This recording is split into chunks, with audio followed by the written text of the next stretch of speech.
VW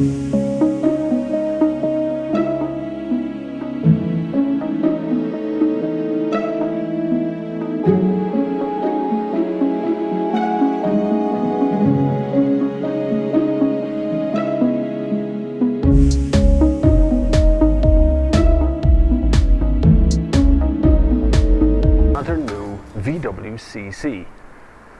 Now I know it comes in a V6 version and all that, but this one is the 2-litre diesel Blue Motion version.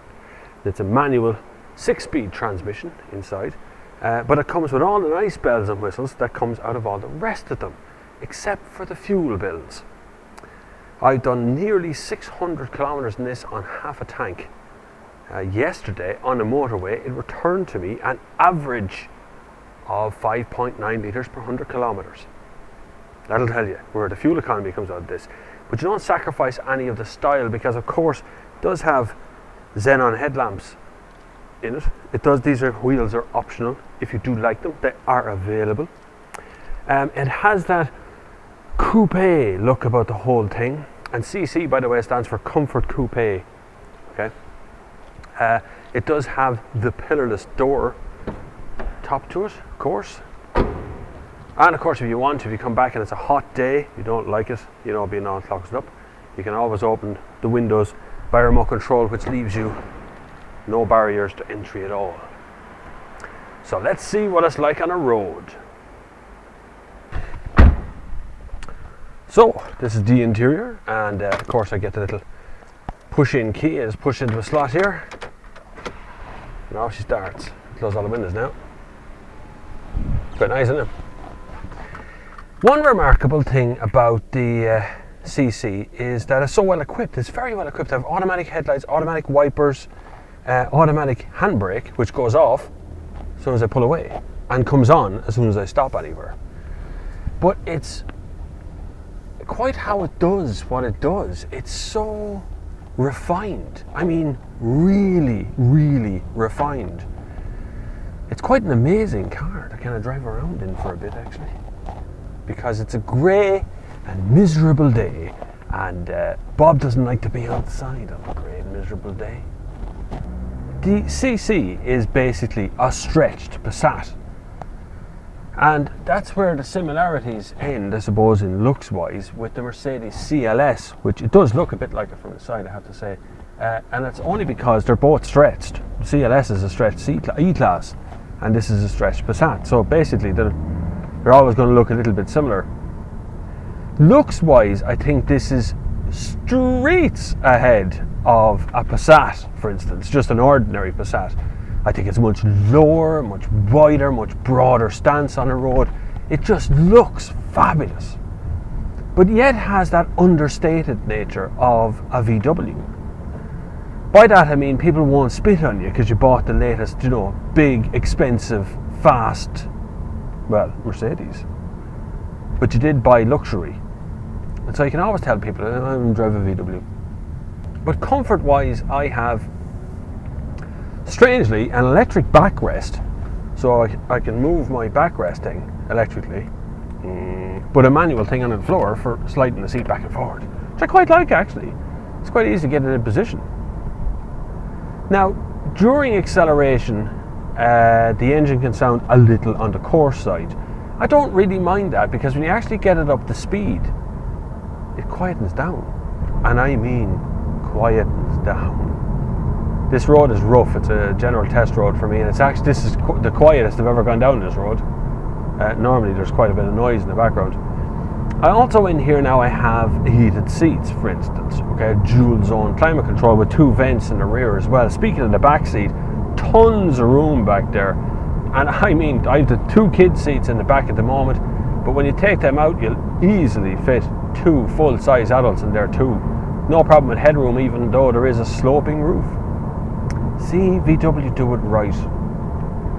It's superb fuel economy, and I mean, God almighty, I don't know where it gets fuel from. I actually suspect that it kind of sucks up this unspent fuel from the back of other cars and drives on that as well, because at the moment I'm using 2 litres per 100 kilometres on a straight, not on a downhill or anything, just going straight. Now this one comes with 140 brake horsepower from it. It's just a shade under 2 litre diesel engine. It's a 1996, I think.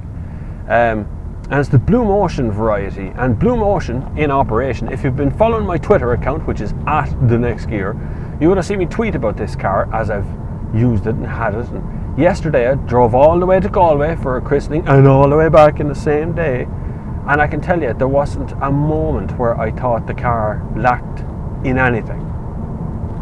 Seriously, out on the motorway, this thing is just sublime. VW, I don't even VW know what to have. It's just sublime. You just sit back, push your foot down into the lovely carpet, and whoosh, there's noise. You change gear, and you change another gear, and then the noise stops. Then there's just the noise of 120 kilometers an hour air woofing around the car.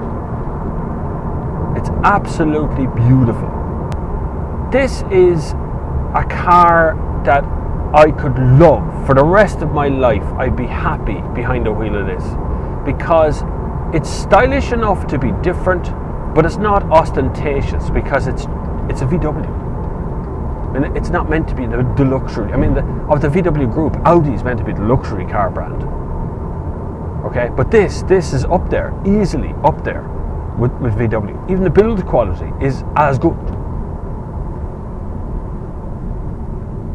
It's so simple to drive, and yet, you know what?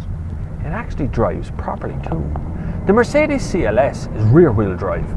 Nothing wrong with rear-wheel drive particularly, but it does change how the car feels compared to this. And I keep comparing it to a CLS because it looks like one, and that's what everybody said to me when they seen it first. God, it looks like a CLS. It does from the side. It doesn't from the front. The old CLS looked like a cross-eyed hillbilly. And the new one looks pretty good, actually. I prefer the looks of the new one by a long way.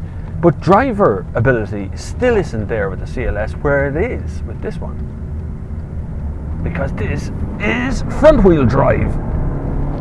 God, it just hangs on. Oh, it's just so good, man.